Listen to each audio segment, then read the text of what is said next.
خير من مشركة ولو أعجبتكم. Do not marry the polytheists, no matter what.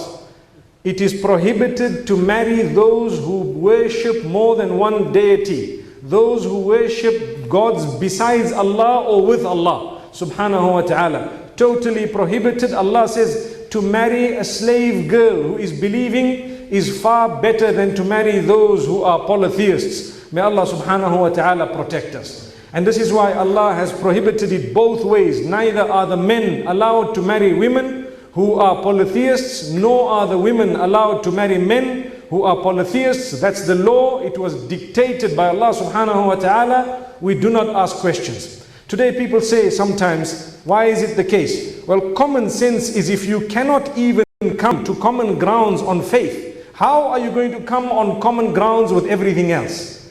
And this is why I usually like to give the example of people who have totally different diet requirements.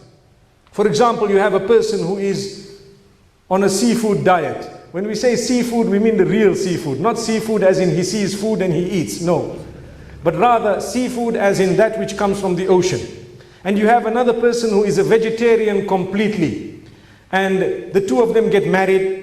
The marriage may work, but there will come a time when one will be fed up of the other. Because for how long are you going to be having totally separate kitchens which have cooked totally separate items? If we understand this about food, what about deen, which is far more important? May Allah subhanahu wa ta'ala protect our generations, and may He make us from amongst those who are not confused, and at the same time may He grant us an understanding.